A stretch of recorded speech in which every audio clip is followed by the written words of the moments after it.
Pues son las 5:10 del 8 de diciembre del fatídico 2020. Entonces vamos a empezar la clase de hoy. Ay, miren nomás dónde estoy yo. Espérenme.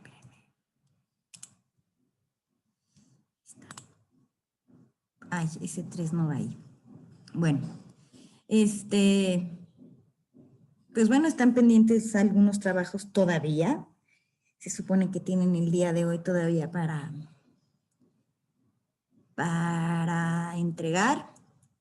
Me estaban comentando algunas personas que no podían subirlo en Word porque se desconfiguraba todo. Y lo quieren subir en PDF, está bien. Nada más era como, o sea, lo de Word se abre también a PDF o a cualquier tipo de nota, pero que quede bien, ¿no? De documento de, ¿cómo se dirá? De escritos, pues, lo que sea. Entonces, los conmino a que entreguen sus trabajos hoy, por favor, los que ya entregaron, gracias. Y bueno, como les decía hace ratito, el jueves no voy a poderles dar clase, lo siento muchísimo. Hubiera sido la última clase del año y estaban programadas las presentaciones de los equipos que hicieron trabajos del 70 al 82, pero que vamos a ver hoy. Y así está bien, porque también se les olvida lo que les di yo y entonces se saturan menos los demás. Entonces, las exposiciones van a empezar el 5, el mero 5. Llegamos con pie derecho, con muchas ganas, ¿vale? El 5 de enero, ¿sí? Sí. Ok, entonces no hay clase el 10, o sea, no hay sesión vía Zoom. Entonces, lo siento, les pido una disculpa, pero no puedo, entonces, obligaciones de trabajo. Bueno, que nos fuéramos de vacaciones, pero no se puede ir a ningún lado del mundo. Bueno, sí, pero quién sabe si nos admitan.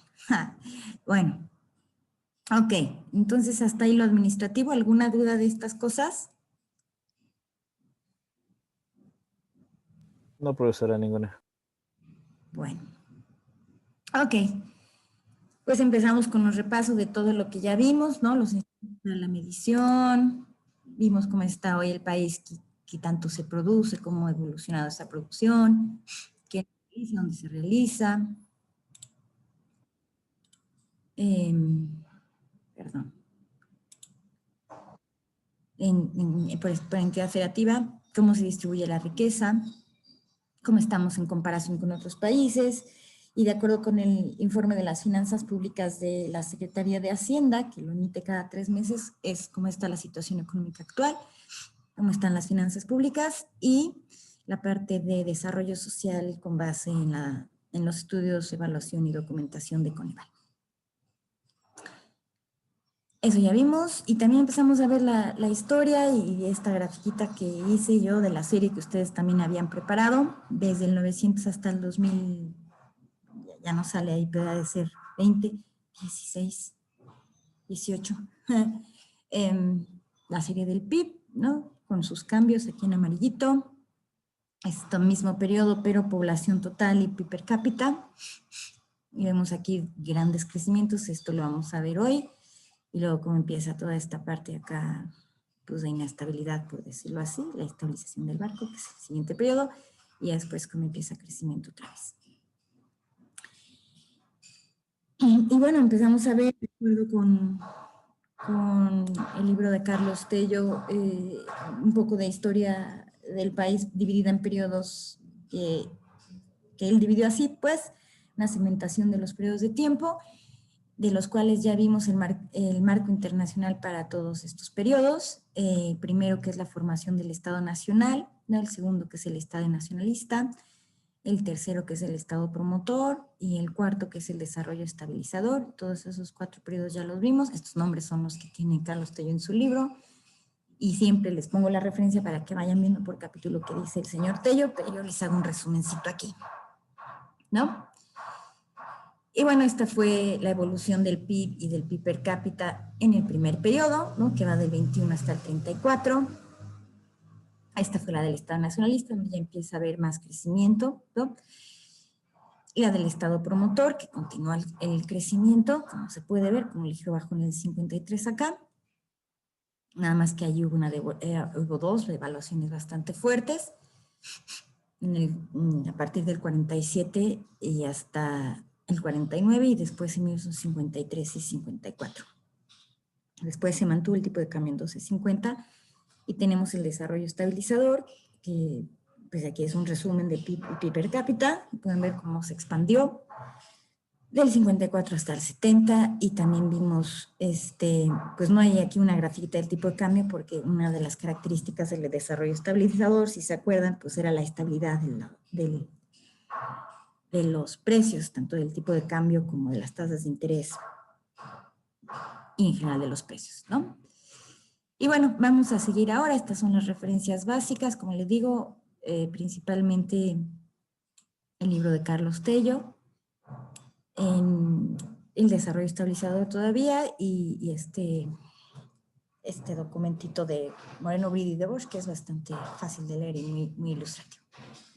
Bueno, y empecemos con el marco, como las efemérides del 70 al 82. Como les decía, yo nací en el 71. Bueno, no, en el 69 ya acabamos la vez pasada, que inicia operaciones el metro en México, ¿no?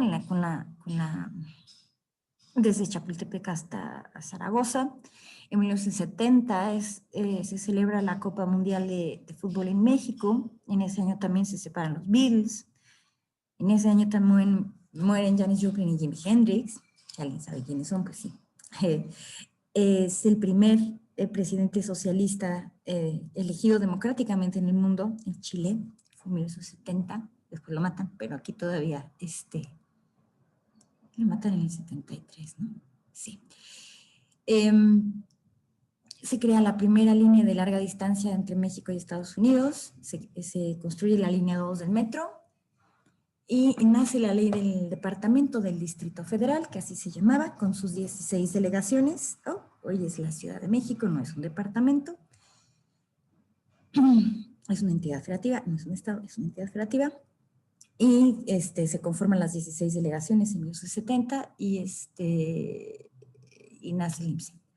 En 1971 es un año muy importante a nivel internacional porque los Estados Unidos abandonan su patrono. ¿Se acuerdan que les había platicado que pues en los dos periodos anteriores mucho estaba basado precisamente a nivel mundial, que había un ancla de la economía, por decirlo así, que era el patrón oro en Estados Unidos, ¿no? Que la onza siempre se vendía a 35, 36 dólares. Bueno, pues se abandona eso en 1971. Eso genera gran instabilidad financiera en todo el mundo y pues nos afecta a nosotros también, ¿no? En 1971 también nace la primera estación espacial orbital de la Unión Soviética, nace el primer microprocesador, bueno, sé que no nace, se crea. La China entra a la ONU, muere Jim Morrison, es el año de la naranja mecánica. ¿Alguien ha visto esa película? Buenísima. Bueno, sí. Fuerte, pero buenísima. También nace el CCH en 1971, existía antes.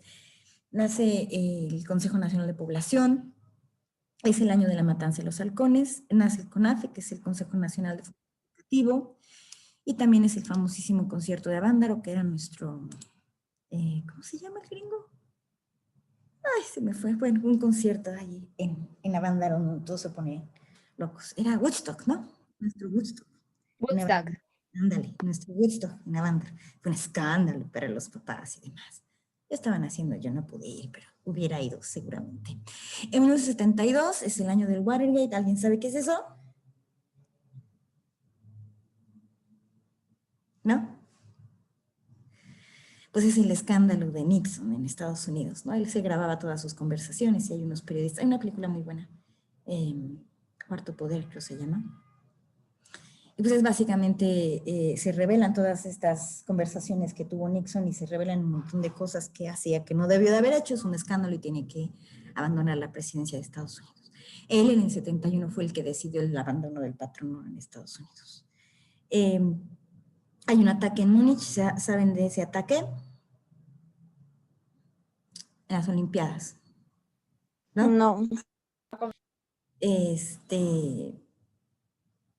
Matan a deportistas judíos en Múnich. en las Olimpiadas. Se entiende que es un ataque de Palestina, pero bueno, eso fue así como, wow, una de las primeras pues manifestaciones de esa parte del mundo en contra del resto. Es el Domingo Sangriento en Irlanda del Norte. Ahí se mueren cerca de 13 personas en un enfrentamiento por dicen que es un conflicto religioso, pero en realidad, bueno, sí tiene mucho de conflicto religioso porque Irlanda del Sur, Irlanda, es católica, Irlanda del Norte es parte de la Gran Bretaña y son anglicanos, pero más que nada, más que la parte religiosa, que es la que encendía más a la gente, en realidad es un asunto político y es un problema que están previendo que vuelva a surgir ahorita con el Brexit, entonces es algo que deben de mantener en mente, porque imagínense otra vez va a ser una separación muy fuerte de las dos Irlandas. Es el año del Padrino en 1972, imagínense qué vieja está, si no la han visto, véanla, vean la saga completa, por lo menos la 1 y la 2, que son fantásticas. En el 72 nace el Infonavit en México, el Instituto Nacional de Fondo del Bien de los Trabajadores, nace lo mismo pero para el ISSSTE, el Infonavit es básicamente para trabajadores del sector privado y el FOBISSSTE para trabajadores del sector público, de manera muy burda, esa es la diferencia, pero uno lo maneja al ISSSTE y en aquel entonces estaba muy vinculado el Infonavit con el IMSS, pero bueno, aquí se crea el Infonavit para que sean dos cosas diferentes. Y es el año del primer Festival Cervantino y también un año importante para Luz y Fuerza del Centro. En 1973 es el golpe de Estado en Chile, donde matan al primer presidente socialista elegido democráticamente en el mundo. También hay un golpe de Estado en Uruguay. Ahí crece la Comunidad Económica Europea, ¿no? Se unen el Reino Unido, Irlanda y Dinamarca. Es el fin de la participación de Estados Unidos en la guerra de Vietnam. Y es una de las primeras crisis del petróleo, que sí, porque la primera sí. La OPEP interrumpe el suministro. Y es también el año del exorcista, 73, imagínense, está bien vieja para estar tan loca. Bueno, qué decir de Naranja Mecánica. Ok, en 1974 nace, por así decirlo, el proyecto de Cancún, empieza su desarrollo, imagínense, en el 74. En el 74 Nixon es cuando renuncia, no renuncia en el 72, pero en el 72 es el escándalo de Watergate, y se descubren los guerreros de terracota en China, en el 74. En el 75 gana Vietnam del Norte, ¿verdad? Muere Francisco Franco, que era el dictador español. Nace Microsoft y también es el año de la película Tiburón. Cuando yo la vi casi me muero, no la vi en el 75, estaba muy chiquita, pero si la ven ahorita es bastante surrealista. No sé si alguien la ha visto. Es esas películas que no superan el paso del tiempo. En el 76 nace Apple, muere Mao Zedong. Es el año también de grandes películas como Rocky Taxi Driver. En el 77 mueren Elvis y Chaplin, precisamente el mismo año los dos. Es el año de Star Wars, episodio 4, película que sí sobrevive el paso del tiempo a diferencia de Tiburón. Yo soy súper fan de Star Wars, no sé ustedes. Y es también el año de la película Fiebre Sábado por la Noche. Ay, la noche. En el 78 se firma la paz entre Israel y Egipto. Tenemos dos papas, el Papa Juan Pablo I, que matan a los 33 días, y el Papa Juan Pablo II, que es Wojtyla, que fue quien vino a México. Precisamente ahí dice adelante, también año de Superman y de Vaselina, ¿no? Muchas películas estos años. En el 79 interviene la Unión Soviética Afganistán, tampoco ganan. Ayatollah Khomeini asciende al poder en Irán y huye el Shah de Irán, de hecho ya a México. Vive en Cuernavaca por mucho tiempo. Es el segundo shock petrolero en el 79, es el año en que Margaret Thatcher asciende al poder. Ese año también se crean el Walkman, si alguien no sabe qué es, pues es como un Discman, si alguien no sabe qué es, pues es como tener tu música en un cassette, en vez de en un teléfono. Y con audífonos, y lo podías llevar contigo a todas partes y era fantástico porque son existentes. También el cubo Rubik, si alguien no lo conoce, pues nada, yo creo que sí lo conocen. Jueguenlo, es muy lindo. También el año de la película Apocalypse Now, Mad Max y Alien. En el 80 es el primer boicot a los Juegos Olímpicos, esto fue en Rusia. Estados Unidos hace un boicot y 65 países se le unen. Entonces los Juegos Olímpicos pues básicamente son del bloque soviético. También es la guerra entre Irán e Irak. Es el año que se firma o se crea, por decirlo así, el consenso de Washington. El año que muere, bueno, matan a Lennon. Y el año también en que surge el movimiento de solidaridad con ay, se me fue su nombre, en Polonia, que después se vuelve presidente. En 1971, 81 hay un atentado contra Juan Pablo II y también hay un atentado contra Ronald Reagan, que era presidente estadounidense. Grecia se une a la Comunidad Económica Europea y también François Mitterrand asciende al poder en Francia. En el 82, la guerra de las Malvinas, ¿no? Las islas que están ahí junto a Argentina, que son británicas, es territorio británico, y Argentina tenía una dictadura militar y decide ocuparlas, y pues obviamente Inglaterra responde y gana. Muchos dicen que el partido fantástico de Maradona fue en parte respuesta a esto, ¿no? Por eso se odiaban tanto. ¿El de México 86? No, es bueno, Sí, no, es el del Mundial de México 86 contra Inglaterra. Sí, Y es el de la mano, ¿no? es el de la mano de Dios, sí. Fue un poco en respuesta a las Malvinas, porque se odiaban, bueno, los argentinos odiaban a los ingleses. Este año también sube al poder Helmut Kohl en Alemania, Felipe González en España, y es el año del fantástico LP de Michael Jackson, Thriller. Pero aquí ya pueden ver ustedes a varios de los líderes que son las principales cabezas del consenso de Washington, ¿no? Margaret Thatcher, Kohl, Mitterrand, Felipe González, Reagan y los que siguen en Estados Unidos. Bueno, hasta ahí nos quedamos. En el 70 al 82 le llama Carlos Tello a este periodo nuevo rumbo, estado de crecimiento o la docena trágica o populismo económico mexicano, ¿no? Dice que pueden tomar el nombre que ustedes quieran dependiendo de su posición, ¿no? Hoy en día supongo que le estaríamos llamando nuevo rumbo y estado de crecimiento, ¿no? Los presidentes de este periodo pues, fueron Luis Echeverría Álvarez, que estuvo del 70 al 76, y José López Portillo, que estuvo del 76 hasta el 82. Esta época representa el fin del desarrollo estabilizador, y es una época donde hay crecimiento y luego hay crisis en el 76, luego una devaluación, luego se descubre el petróleo, luego volvemos a crecer, luego hay otra crisis en el 82 y otra devaluación, y entran los controles de tipo de cambio y nacionalización de la banca y se rompe con los empresarios. ¿No? Es un periodo de mucho movimiento, ¿no? Y en el entorno internacional, como les decía, muy importante el fin del patrón oro del dólar y termina Bretton Woods y da lugar después al consenso de Washington. Aquí continúa la Guerra Fría y hay más guerras como Vietnam, Afganistán y las Malvinas. En general hay una crisis mundial. También muchos dicen que por eso había tantas películas tan bonitas, tan famosas, para levantarle el ánimo a la gente. Y también el nacimiento de los cómics y demás, ¿no? Hay unos estudios muy interesantes al respecto, que es para levantar el ánimo de la gente. Yo creo que lo logran. Bueno, y también pues hay shocks petroleros en el 73, como ya lo veíamos, y del 78 al 79.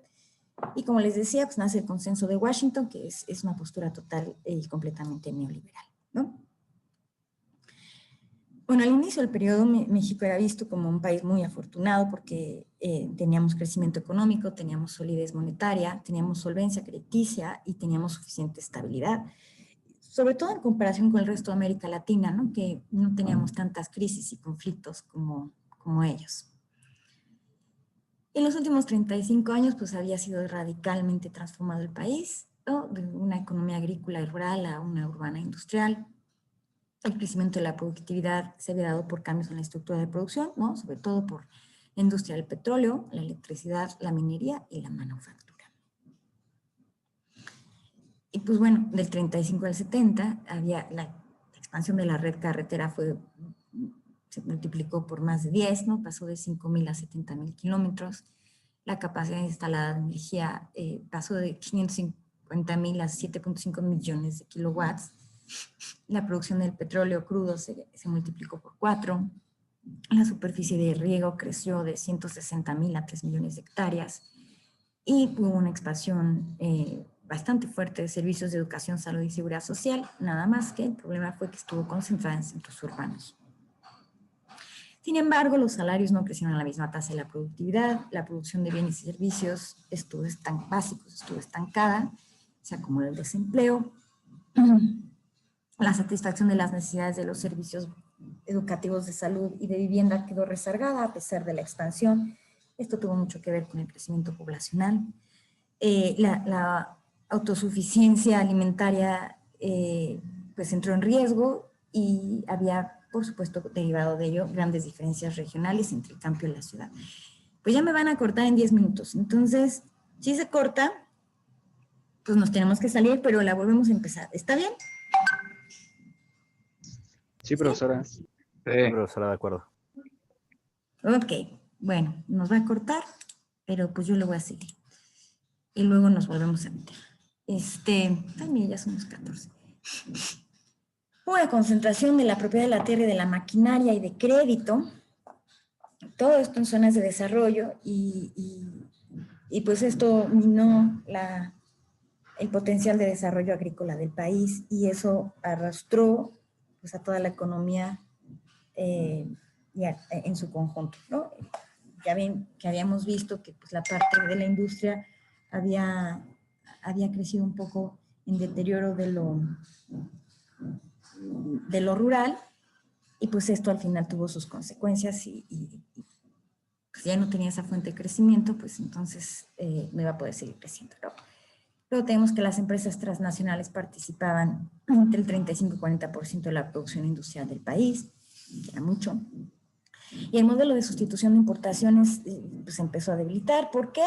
Pues porque dependía de importaciones de otros sectores y no incluía la exportación de bienes producidos, porque el mercado interno se debilitó, se saturó, porque se fueron acabando los bienes a sustituir, y porque no se logró, y eso ya también lo habíamos visto, evolucionar a la sustitución de bienes intermedios y de capital.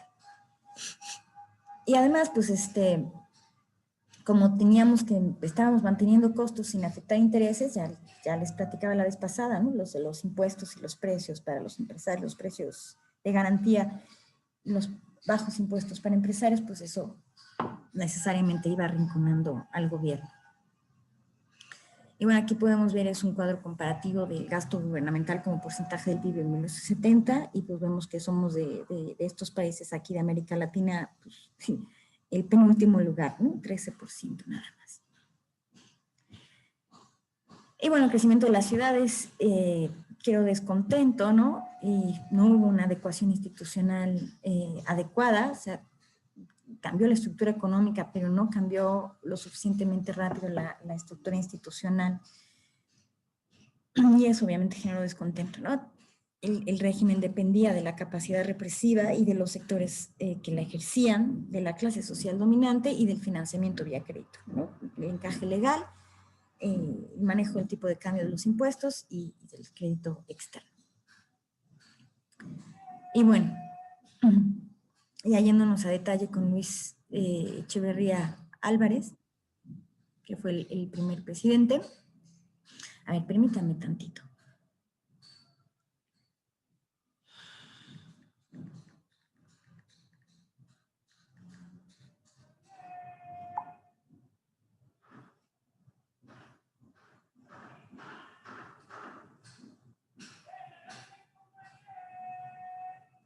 Ok.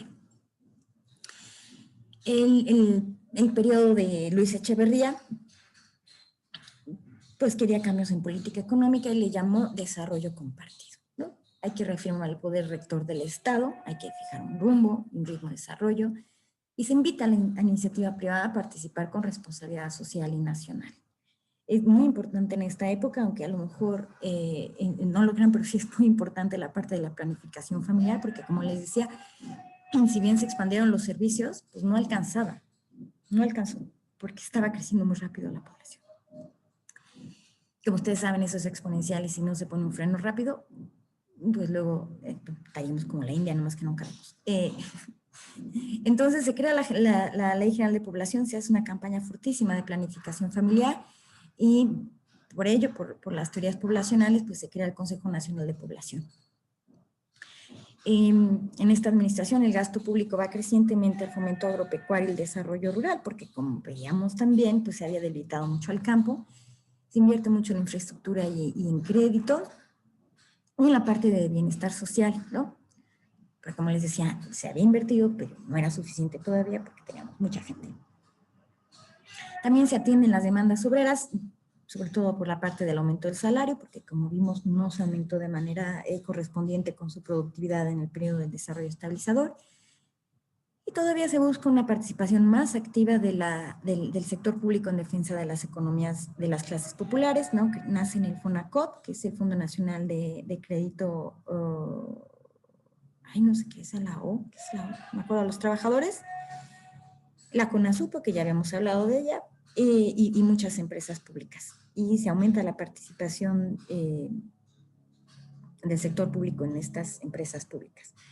Y se multiplica la capacidad instalada de industrias básicas como los energéticos, los fertilizantes, el acero y la petroquímica, ¿no? En ese sentido seguimos más o menos invirtiendo lo mismo que la vez pasada, que el periodo anterior.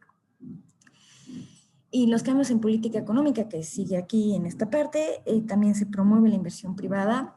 Como les decía en la anterior, se invita a la iniciativa privada a participar de manera responsable. Hay una política exterior mucho más agresiva. Ustedes pueden buscar las anécdotas de nuestro querido presidente Luis Echeverría y lo que hablaba de unir al tercer mundo en contra del centro, ¿no? La periferia unida para defenderse del centro. O norte-sur, como lo quieran ver. También hay una buena relación con Cuba y diferente con Chile. Y en general, la política económica es de expansión y fomento de la actividad económica, o así se resume, ¿no? Se busca también una mejor distribución del ingreso a través del apoyo al sector agrícola y de la reforma del sistema impositivo. En términos de desarrollo social, se logra un aumento en la cobertura de la seguridad social que llega a 36% de 25% que teníamos antes, y esto en parte porque se emite una nueva ley de seguridad social en 1973 que incluye también a los campesinos, que no se incluían antes. La matrícula de alumnos crece en 7.6 millones. Como les decía, se crean el Infonavit, el Fonacot y la CONASUPO, que crece de 1.200 tiendas a casi 3.000, o sea, se expande a más del doble. Y por el movimiento campesino independiente que tomaba tierras, se crea la Ley Federal de Reforma, en donde da lugar a elegido colectivo y otras actividades como la propiedad social. Ustedes no lo sabrán, pero tanto Bahía Banderas, Cozumel y Puerto Vallarta eran propiedad social. En ese entonces, ya no. Se crea también la Ley Federal de Aguas para expandir la irrigación. Por tanto, la inversión pública en fomento agropecuario aumentó a casi 18, un poquito más de 18% del total.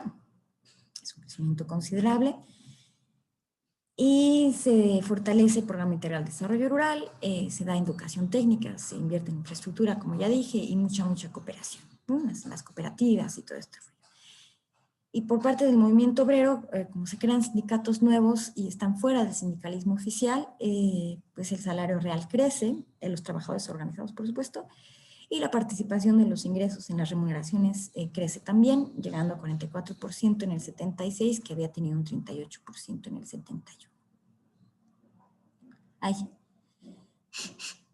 Como digo, el gasto público expansionista, como ustedes se pueden imaginar, pues es el eje de la política económica del gobierno, pero es igual, se tiene una política de freno y arranque, ¿no? Sí, no. Entonces pasa del 24% del PIB en el 70 al 37 en el 76, o sea, el gasto público crece considerablemente, ¿no? El gasto social como parte de ello también creció del 4,5 al 8,1%, ¿no? Y mucho de ello era gasto de inversión en gasto social, o sea, construcción de escuelas, hospitales, etcétera. Pero no tienen una planeación muy buena porque se generan unos costos administrativos e institucionales muy grandes, ¿no? Sin embargo, la inversión pública pues fomenta la inversión privada, nacional y extranjera, las utilidades crecen muchísimo y las ventas también, lo que genera obviamente una presión inflacionaria. La Gini mejoró como resultado de todo esto. Y bueno, también la economía nacional crece más de 6% anual entre el 72 y el 76, ¿no? Crece bastante. Sin embargo, la inflación es alrededor de 14% promedio. Recuerden que ya no tenemos el ancla que teníamos en el periodo anterior. Mucha de la inflación es importada, ¿no? Por lo mismo, porque ya no hay ancla financiero en el mundo. El petróleo, por ejemplo, crece 7 veces en su precio. Y pues la crisis internacional